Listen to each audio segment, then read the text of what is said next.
La noche del jueves 26 de septiembre del año 2002, el noticiero de Canal 2 de San Antonio estaba llegando a su fin.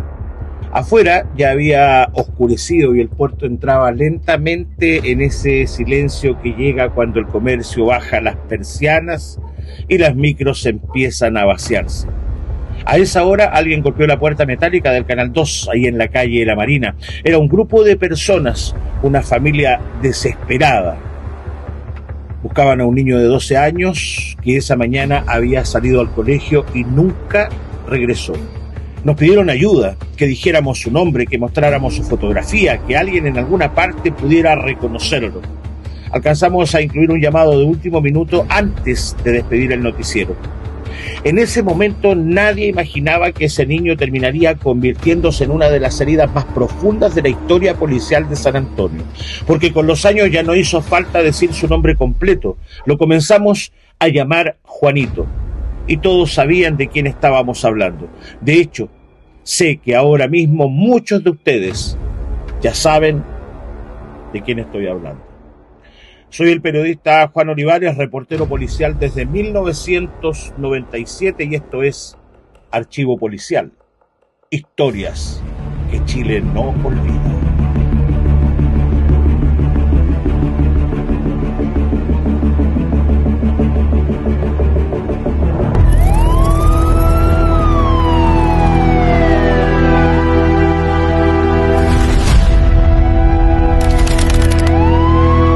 Hay casos que como periodista uno cubre por algunos días, otros duran semanas, incluso meses.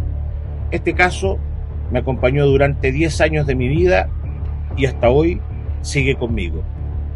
Pero antes de transformarse en una investigación policial, antes de los tribunales y de los titulares que conmovieron al país, Juanito era simplemente un niño de 12 años, un escolar, un hijo, un compañero de curso que un día a fines de septiembre salió rumbo al colegio.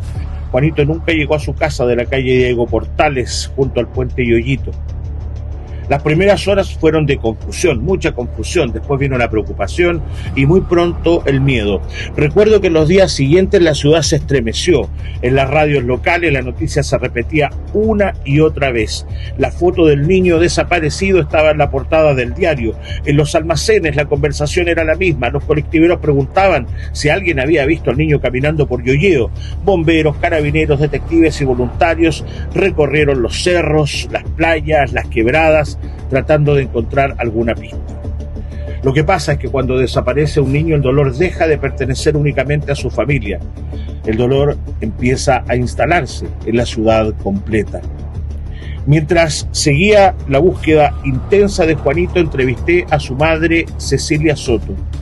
Todavía conservo la imagen de una mamá que lograba apenas sostenerse en pie, pero que tenía claridad absoluta sobre lo que estaba diciendo. Sin titubear, Cecilia apuntó al padre del niño, Patricio Miranda.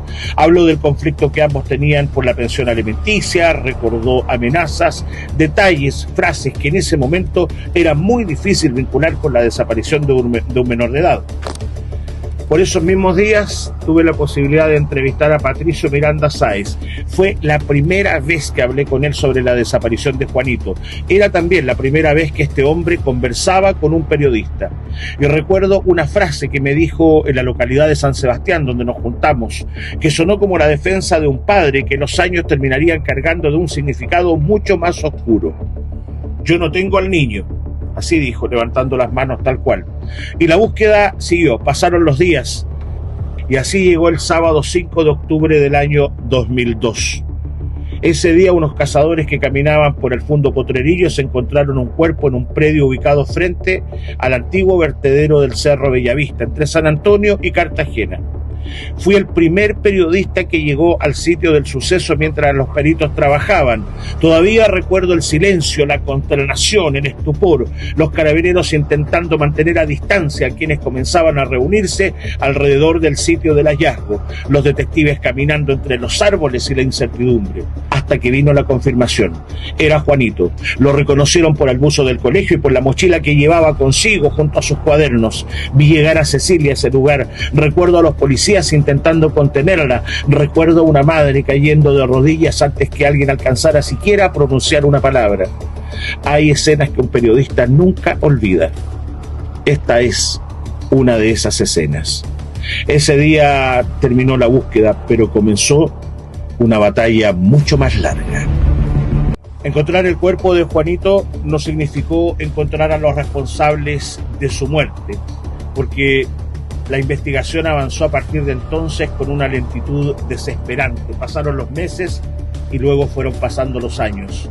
Las sospechas seguían apuntando siempre al mismo lugar, pero no aparecían pruebas necesarias ni evidencia contundente para sostener una acusación. San Antonio empezó a convivir con una pregunta que dolía todos los días. ¿Cómo era posible que un crimen tan brutal siguiera sin respuesta? Mientras tanto, Cecilia Soto se negó durante largos años a aceptar el olvido. Nunca dejó de hablar de su hijo, nunca dejó de pedir justicia. Cecilia es el verdadero motor de esta historia. 3 años después del asesinato de Juanito, en 2005, ocurrió algo que marcaría un punto de inflexión. El presidente Ricardo Lagos visitó San Antonio y junto a un colega logramos acercar a Cecilia Soto escondida en nuestro auto hasta el estadio donde estaba el helicóptero presidencial.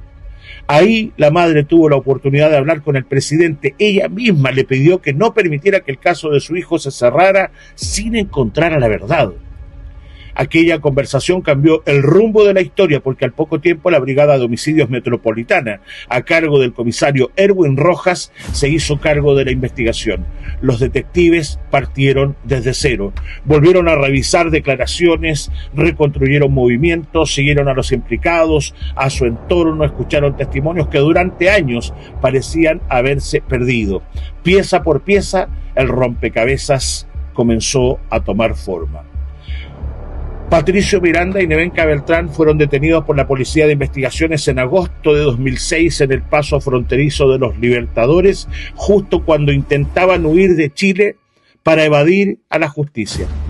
La noticia estremeció a San Antonio, la noticia sacudió al país. Del otro lado estaba Cecilia, una madre que durante años había peleado prácticamente sola, acompañada por el abogado Pedro Piña Mateluna, que asumió gratuitamente su representación y que nunca dejó de empujar una investigación que parecía condenada al fracaso. Pedro Piña Mateluna no solo fue el abogado querellante, Pedro Piña fue quien decidió representar gratuitamente a Cecilia Soto cuando muchos pensaban que ya no quedaba nada por hacer. El 23 de diciembre del 2008 llegó la primera sentencia. El segundo juzgado del crimen de San Antonio condenó a Patricio Miranda a presidio perpetuo simple por el crimen de su hijo y a Nevenka Beltrán a 10 años de cárcel por su participación en los hechos. Pero la historia judicial aún no terminaba. El 19 de agosto del año siguiente, en 2009, la Corte de Apelaciones de Valparaíso modificó esa resolución, recalificó la participación de Patricio Miranda como inductor del homicidio y fijó su pena en 10 años y un día de presidio. Nevenka Beltrán, en tanto, fue condenada a 8 años de cárcel como cómplice. Tras tantos años, desde la mañana en que Juanito desapareció y nunca volvió, la justicia había dado su veredicto. Parecía el final, pero todavía quedaba un capítulo en esta historia. En febrero del año 2010, yo estaba de vacaciones en el sur de Chile cuando sonó mi teléfono. Era un colega.